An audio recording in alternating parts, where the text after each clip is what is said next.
di jaajëfal bu baax a baax l'écran mi ñuy gunge saa su nekk ci matinal bi Infos Matin ñu egsi ci jàngat bi ak Souleymane Niang Souleymane ñu ngi lay nuyu di la ziar. soxna Naata maa ngi lay fay di nuyu El Hadj Malick di nuyu Mortala di nuyu Marcel. di nuyu suñu mbokk téléspectateurs yi di nuyu tamit suñu mbokk techniciens yi nekk ci régie bi. merci beaucoup merci Souleymane alors Souleymane depuis début semaine bi am na benn coow bu génn muy wàllum contrat armement ñu ciy tudd ministère de l'environnement xayma koppar gi mi ngi ci ñeent fukk ak juróom milliards ci sunu ay xaalis ñu ne gré à gré la ndax wàllum secret défense ministre bi ñu dénk bi yor kàddu gouvernement bi génn na wax ci ne lépp jaar na ci yoon waaye ndax Souleymane au nom du secret défense ndax war nañ ci bërëxal lu ne rawatina mbir yu lëndëm. waaw loolu mooy laaj bi. laaj ñëpp di laaj moom mooy secret défense est-ce que du yoon boo xam ne porox ndoll boo xam ne ñi ñuy jiite. dañ ci jaar de temps en temps pour def yoo xam ne xëy na méngoowul ak li nga xam ne moom mooy les normes yu ñu xam au niveau national ak au niveau international. loolu boo xoolee cas bi ñu concerné. Tey secret défense presque amatul sens démb j'ai fait des recherches beaucoup de recherches. am na benn institut bu ñu tuddee CIPRI moom mooy génnee chaque année benn rapport boo xam ne internationalement sur les ventes d'armes sur les et cetera. loo soxla tey jii ci lu Sénégal jënd arme ci at yi ñu weesu waxuma la régime waxuma la ñaari at yi wala ñetti at yi tableau de recherche bi mën nga si dugal ba année yoo xam ne Union soviétique la woon. Ah oui. Pour xam c'est évident j'ai le tableau. ou alors les fiches par pays France lu mu ñu jaay arme officiellement. Ukraine lu mu ñu jaay arme lu ñu jënd Indonésie ak kan moo ko financé. Par exemple il y a quelques années Arabie Saoudite financé nañu pour 30 millions de dollars. pour ñu jënd ay matériel militaire. C'est écrit noir sur blanc.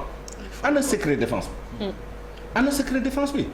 Donc aujourd'hui évidemment secret défense am na ay achats d'armes yoo xam ne ça passe sous le radar. Même waa CIPRI parfois dañu estimer ils mettent en parenthèse pour dire que lii c'est estimé. Estimation. Mais tey jii amoo looy def ci àdduna bi loo xam ne nit ñi xamuñu ko et c'est ça le paradoxe tey jii sénégalais bu bëgg xam dara ci ni ñu doxalee réew mi parfois il suffit juste de sortir du Sénégal nga dem surtout Banque mondiale surtout FMI surtout CIPRI surtout leneen ak leneen liñ ñu nëbb fii mu ngi ne fàng foofu.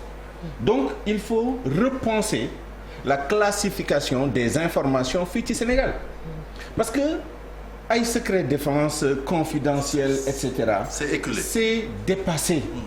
C'est dépassé ku bëgg information yi da nga koy am. loolu muy beneen bi nga dugg ci biir contrat bi tey ku bëgg xam ñaata la arme di jar di nga xam au moins les prix catalogue. tey jii boo bëggee xam Rafale lu muy jar di nga xam prix catalogue bi. entre 120 130 150 milliards de francs CFA. l'unité dépendant yan option nga jël. est-ce que day ànd ak ay missilam est-ce que day ànd ak yeneen accessoires yu muy àndal ak formation bi ak et cetera donc dara nëbbatuwul.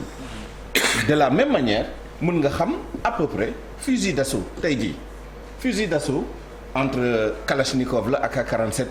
jëm ba ci yu gën a moderne yi ay HK 416 ay M4 Colt et cetera dépendant yan arme la nit ñi di utiliser boo demee di nga xam prix catalogue minimum maximum occasion ak bu bees arme lu mu cher tey fusil d'assaut disons en moyenne ça va chercher dans les 2 millions maximum à tout casser 3100 euros wala affaire yu mel noonu nga diviser ko par 47 milliards wala 45 milliards. Évidemment, ils ont dit des fusils d'assaut, des munitions, éventuellement ay accessoires et cetera. di nga mën a xam à peu près ñaata arme boo defee ces petites simulations ay simulations lay doon parce que si tu n'as pas toutes les informations doo mën a def un calcul précis. Absolument. Mais les simulations. moom mooy que ni bu nekkoon dañoo jël 45 milliards yi jënd ko ay fusils d'assaut kese. Présumons que ils l'ont acheté à 2 millions l'unité. Ça va chercher dans les 22 000 unités loo xam ne ëpp na sax même pour suñu armée imaginez mu nekk moitié bi ça va être 11 000 lu si des la ñuy jënd ko munition ak yeneen c'est insensé. Et il ne faudrait pas que les gens prennent ça à la légère et donnent des réponses yoo xam ne c'est des réponses légères. mais surtout que Souleymane y a déjà contrat bi ni ñu ko defee muy yaama ñax yooyu y a ça d'un côté beneen côté bi mooy waa ji ñu ciy tudd muy Aboubacar Hima nga xam ne démb ci communiqué bi Abdou Karim Fofana génn gisuñu benn yoon fu ñu ko ci tuddee di wax ci soupçon yi pesé ci que moom ci yeneen réew yi lu ci mel ni ay Niger ak feneen ak feneen. son propre pays. exactement ngeen ne scandale bu mag amoon na fa il y a quelques années. Qui a éclaboussé le président, sa famille, qui a coûté leur poste à des hauts dignitaires civils et militaires, etc. Mais ana Sénégal ak jaar ay broker xam ngeen broker. Broker moom mooy dealer mooy intermédiaire. C'est ça. Broker sur les marchés financiers moom ci ñoom la ñuy jaar pour jënd jaay des actifs financiers. Voilà c'est ça la définition de broker. ana Sénégal ak jaar ci ay broker qui plus est non officiel pour jënd ay armes ñun bu ñu bëggee jënd arme bu nekkee dañ koy jënd ci France. am nañu ay voies yu ñuy jaar pour jënd. Absolument. C'est ce qu'on fait. Oui. France daf ñu may parfois may nañ ñu ay avions ay Epsilon. Mais ñun Sénégal secret défense pour secret défense. On a commandé 3 patrouilleurs. C'est des navires militaires. Piriou ak beneen société. ñoo koy def sécuriser installation pétrolière. ñoom ñoo koy defar en France suñu chef d'état-major marine dem na il y a quelques mois ànd ak délégation dem visiter parce que benn bi pare na. am na yeneen ñaar livraison 2023 ça c'est des informations open pourtant li ñuy jëndee ñetti patrouilleurs. la kulihal moom moo ëpp lu ñu jëndee 45 milliards de munitions et de fusils d'assaut. C'est pas le montant pourtant qui pose l'information problème. est publique. On a acheté des aéronefs militaires évidemment les contrats gisuñu ko. am na yu ñu jënd je sais pas on a acheté à toutes les sources am na ay Indonésie ak yi kenn xamul. yii dañ ko modifié yii c'est seconde main modernisé et cetera l'information est disponible xëy na dañ dul xam ñaata lañ ko jëndee et cetera donc secret défense pour secret défense ku mën a wax communiquer ba ñu am évidemment la visite du chef d'état-major là de la marine du si ñun du suñu média on ne nous a pas invités mais par des sources indirectes on l'a su parce que ñii di defar bateau yi dañuy communiquer ñoom tamit bi ñu demee foofu xëj na c'est une culture militaire de ne pas communiquer sur des choses comme ça mais ñi nga xam ne adduna bi nu mu tëddee tey ñooñu def nañ seen communication boo demee seen site internet mu ngi fa seen communication yi ñuy def sur internet photo yaa ngi fa date visite baa ngi fa et cetera pour dire que parce que dañu bàkku kuy defar patrouilleur am commande ñetti patrouilleurs du Sénégal da nga ciy communiquer. Parce que pour la France c'est du chiffre d'affaires. C'est de l'exportation. Et les éventuels futurs acheteurs. Exactement. Mauritanie c'est là où peut-être le secret défense peut avoir un petit sens. xam nga lu tax ñu jënd patrouilleurs yooyu. hormis bon que ni dafa bokk dans l'ordre normal des choses d'équiper nos forces armées. Installation pour ñu sécuriser suñu frontière maritime et cetera mais c'est l'exploitation pétrolière et gazière. Absolument. Mauritanie ñoo ñu njëkk jënd Mauritanie Chine lañ jëndee. et la Mauritanie a acheté un navire multifonction ñun ay patrouilleurs la ñu am avec le système d'armement bu muy àndal. mais Mauritaniens yi bateau bu ñu jënd Chine day embarquer ay char day embarquer ay navette ay yeneen bateau yu ndaw c'est pas la même chose. Maintenant foofu day am importance stratégique parce que wax dëgg yàlla pour sécuriser juste des frontières maritimes des installations d'exploitation pétrolière et gazière soxla woon ak am bateau boo xam ne da lay permettre nga débarquer des troupes wala nga débarquer ay chars. bu boobaa ñun daf ñu intéressé. parce que nag wax dëgg yàlla. gisuñu Mauritanie di dem di débarquer ay chars au Maroc wala en Sierra Leone donc daf ñu intéressé je peux comprendre genre information yooyu bu ñu koy analyser ñu def attention et cetera. mais honnêtement pourquoi le ministère pour acheter des armes. on passe par le ministère de l'environnement. Deuxièmement pourquoi. ñu jaar ci ay intermédiaires ay brokers pour jënd des choses aussi simples que des fusils mel ni comme ay mercenaires wala ñu jënd et cetera non on est un État qui achètent publiquement à d'autres États des armes, des systèmes d'armes, etc. Et c'est de notoriété publique. Aujourd'hui, on xam nañu arsenal, presque arsenal u Chine, arsenal u États-Unis, arsenal nucléaire et armes classiques. Xam nañu seen nombre de troupes. Et aujourd'hui, on nous dit, ouais, au Sénégal, c'est des secrets de défense, etc. Alors que boo croiser ay informations du budget, les rapports, etc. Tu sais exactement combien de policiers on a, combien de gendarmes on a. D'autant plus que le chef de l'État lui-même parfois ne s'en cache pas, parce que journée des forces armées, il fait des allocutions yoo xam ne il présente un peu ce qu'on pourrait présenter comme une loi d'orientation militaire pour le Sénégal. C'est le fameux plan des effectifs et de dotation horizon 2025 boo xam ne foofu la ñu concevoir nan la ñu planifier suñu ay ressources humaines et suñu ay équipements sur une base pluriannuelle. Donc franchement, ça ne tient pas la route. Cette histoire de secret défense, il faut abandonner ça. Et deuxièmement, qu'on nous dise c'est quoi les coûts unitaires. Combien on a acheté. Il se peut maintenant que pour cacher un peu, parce que ça peut arriver, pour cacher les dépenses militaires, pour que xëj na suñu ay ennemis bañ a xam genre affaire yu mel noonu nga nëbb fii. Tu prétends que da ngay jënd tel matériel, fait que derrière il y a d'autres achats. Mais de la même manière que tu peux faire ça, de la même manière tu peux gonfler les chiffres, tu peux surfacturer, tu peux faire des rétrocommissions, etc. Et c'est ça moo xaw a lëndëm tuuti ci mbir mi. te looloo xaw a jaaxal nit ñi tuuti. Souleymane, tu comprendrais peut-être aussi le fait que aspect confidentiel boobu noonu, c'est une manière aussi peut-être de laisser l'armée indépendante sur ce point-là. Afrique la ñu nekk, c'est un sujet assez sensible. Une armée dans un pays. Sauf qu'en l'occurrence c'est pas l'armée. C'est pas l'armée, c'est même décret bi pour wax ñan ñoo habilité jënd arme eaux et forêts bokkuñu ci. Déjà ça pose problème. Mais liñ ci dëxañaale également ay voitures de luxe, ay véhicules de luxe. Mais loolu laa lay wax nii ci rapport bi dañ ko ci. Exactement. Non mais c'est ça, c'est-à-dire sous prétexte de nga laaxaale ci ay dépenses yoo xam ne bokku ci wala ay source de financement yoo xam ne bokk ci. Voilà pourquoi la transparence doit être la règle. Et les dérogations nekk mais l'exception boo xam ne il faut que mu justifier. Je vais vous donner un chiffre. Xam nga c'est le gré à gré. dafa bokk ci critères yi nga xam ne encore une fois je ramène l'ICPE parce que malheureusement c'est des engagements que le Sénégal a pris par rapport ak communauté internationale, notamment le FMI.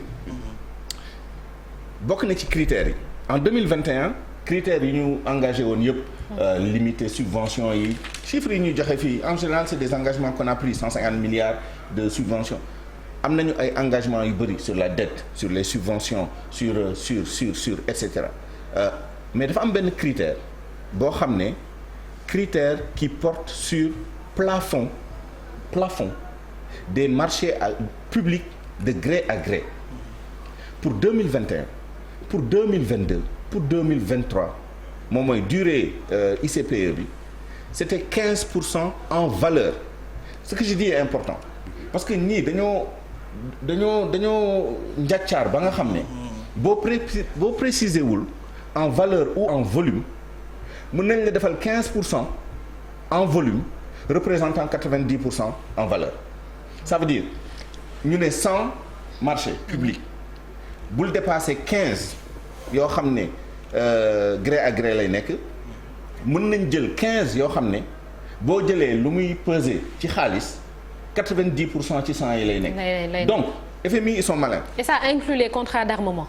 Ah ben justement ils ont dit les contrats publics. Okay. Évidemment day sous-entendre mais c'est tous les contrats publics la ñu wax tous les contrats publics. Ok maintenant si l'État dit parce que xool leen sew bu ci nekk je termine sur le seuil après ma ñëw ci sew boobu sur le seuil en 2021 seuil maximum bu ñu ñun jël engagement respecté ko 15% en valeur ci xaalis boo jëlee suñu marché public yëpp 15% en valeur ci xaalis maximum la ñu autorisé mu nekk gré à gré li ci des yëpp dañ koy jaarale par les procédures normales de passation du marché public 2021 on l'a dépassé on était à 57% en valeur document à l'appui ça c'est le rapport d'évaluation de l'ICPE publié en janvier 2022 par le FMI 57% en valeur. Ça veut dire quoi? Ça veut dire que, et c'est là où c'est intéressant, 57% en valeur yooyu mën na nekk 10% en volume. Qu'est-ce que ça veut dire? Mën nañ nekk fii bu ñu waxee ñu ne non ñun 100 marchés yi ñu jàllale yëpp ah ñett rek moo ci nekk gré à gré mais bu ñett yooyu nekkee 57% en valeur ci xaalis ça veut dire que c'est pas bon. C'est ça. Le 2021 on était à 57% en valeur des marchés publics qui ont été passés de gré à gré. Ça veut dire que y a une culture du gré à gré ci suñu dëkk bi muy sew boobu ma la doon wax sànq. ni nga ko waxee moom mooy nan la ñu catégoriser les marchés. C'est ça. Le ministre porte-parole du gouvernement dit xaalisu public demul ci marché bi. C'est extrêmement grave. C'est extrêmement grave. ñu dugal ci nag le ministère des finances ni ko ci le ministre des finances. C'est extrêmement grave. On ne peut pas dire ça. C'est ça. L'État ne peut pas acheter. Alors évidemment il y a d'autres cadres parce que lu bees la. Il y avait les contrats de partenariat etc. Tey on a un nouveau cadre c'est la loi sur les PPP. Les partenariats public-privé. Dans le cadre d'un partenariat public-privé mën nga admettre ni du xaalis nguur bi kese wala nguur bi tuuti li ci dugal ci xaalis li ci des ci privé moo ko indi wala yi ni mel waaye achat d'armes nga ne du xaalis nguur bi tu t'enfonces. Xaalis ban la. Qu'on nous explique ak ban xaalis. D'où vient cet argent? Parce que attention xaalis bu ñu may xaalis nguur bi la. Je vous disais tout à l'heure boo demee sur les rapports du CIPRI nga xool les transactions toutes les transactions du monde y sont transactions transparentes en tout cas yëpp a ngi foofu boo xoolee vers 2018 je pense Arabie Saoudite jox nañu 30 millions de dollars pour ñu jënd ay armes c'est écrit noir sur blanc sur financement de l'Arabie Saoudite d'accord alors loolu bu ñu Arabie Saoudite mayee xaalis nguur gi la on ne peut pas dire que dañ ñu may xaalis ñu jënd arme donc du xaalis nguur bi état lu mu jënd xaalis nguur bi maintenant bu ñu demee ci PPP or lii c'est un contrat de biens wala de service fourniture la rek da ngay jënd achat la quoi ok c'est pas un PPP pour construire ay infrastructure wala affaire yu mel noonu jënd la jënd dañ lay jox marchandise wala service yow nga joxe xaalis gannaaw joxe xaalis la xaalis boobu bu jógee ci gafaka état du Sénégal c'est de l'argent public donc vraiment les arguments qui ont été avancés sous réserve que ñu préciser ko et je suis tout à fait d'accord avec les gens qui disent que l'Assemblée nationale est responsable à double titre. Commission d'enquête. benn bi avant même commission d'enquête. avant commission d'enquête. naka la jàllee maa leen ko wax la dernière fois quand on parlait du budget. ñun ce qu'on reçoit c'est le document un peu global là c'est la loi de finances le projet de loi de finances les députés ñoom dañu recevoir l'IAS dañ leen di jox budget général jox leen les CST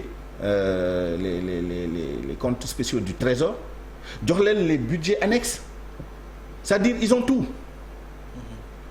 am nañ commission défense et sécurité c'est son rôle boo demee yeneen dëkk xam naa ne dinañ ne bëgg na méngale trop ak ay France dafa am lu bari lu ñu bokk il y a quelque temps la ñuy doog a renouveler d'ailleurs ils ont le même problème que nous moom mooy que ni seen majorité demeewut noonu ba tey jii am nañ benn dispositif bu ñu tuddee 49.3 moom la ñuy utiliser pour forcer pour jàllale budget bi on est à peu près dans la même situation keroog bi ñu renouveler au mois de juillet seen parlement seen assemblée nationale réunion yi ci njëkk bokk na ci réunion commission défense ministre défense dem toog foofu c'était public c'était retransmis sur la chaîne parlementaire ñu laaj muy tontu bu demee ba egsi loo xam ne mënu ko wax en public mu ne député yi ñoo koy njëkk a wax ni sax xam nañ ni lii mënoo ko wax en public mais France dafa am loi de programmation militaire boo xam ne armes yi ñuy jënd yi sax dañ ko ci préciser moom mooy wax ñaata la ñu dépenser ci at yi di ñëw yan armes la ñuy jënd lan la ñu remplacer et cetera loolu constitué wul benn menace sur la sécurité et c'est dommage que ce soit des civils yoo xam ne amuñu benn expérience déggoo militaires yi wax ko n'ont rien dit de toute façon les militaires ne communiquent pas beaucoup sur ces questions-là mais wóor na ma ni ñoom seen bopp seen doctrine parce que militaires yi il faut faire attention ñun civils yi ñooy nekk fii di reprendre seen yenn concepts yi yenn doctrines yi qui sont dépassées ñoom seen bopp yi leen di jàngal ci école de état-major yi école de guerre yi école des officiers ba ci école des sous-officiers ñoom seen bopp ils sont en avance sur seen jamono xam nañ ni adduna bi dafa changer et que am na yenn yoo xam ne nit ñi dañ leen koy dëkkale te ñoom génn nañ fa bu yàgg de la même manière que li ñuy wax ni tout ordre est à exécuter sans hésitation ni murmure militaire bu ñu la joxee ordre da nga koy exécuter loolu jeex na ci armée bi jeexul mais un officier tey jii je ne dévoile aucun secret mais mos naa waxtaan ak benn officier il y a des années et des années ma génneel ko concept boobu mu ne ma non loolu dépassé nañ ko tey jii bu ñu la joxee foo war a def ay mine da nga am responsabilité yow mii di ko def da ngay cartographier da ngay et cetera bu la sa chef joxee benn ordre manifestement illégal mën nga bañ genre clause de conscience. donc ñun ñooy nekk fii di prévaloir ay concept ay woy secret défense et cetera je suis pas sûr que les militaires soient dans la même logique xam nañ ni tey jii àdduna bi information boo ko mënul am ci biir dëkk bi mën nga dem am ko feneen tey jii ennemi yi Sénégal bu ñu bëggee xam ñaata soldats la ñu am yan arme lañ jënd fan lañ ko jëndee ñaata aéronef lañ jënd ñaata bateau la ñu am yan type de bateau la et cetera et cetera. ni ma ko defee ba xam ko xam ci tuuti mën nañ def ba xam 100 fois plus. malgré ay estampilles yi ñuy def. secret défense ay confidence. D'accord. Merci Mortalla, on a un focus. Oui, je suis vraiment désolée mais on a un focus voilà merci beaucoup Souleymane ci jàngat bi alors léegi non Mortalla moom dama doon wax Chérif ndekete Mortalla moo raw Chérif ayca ñu dem ci focus bi.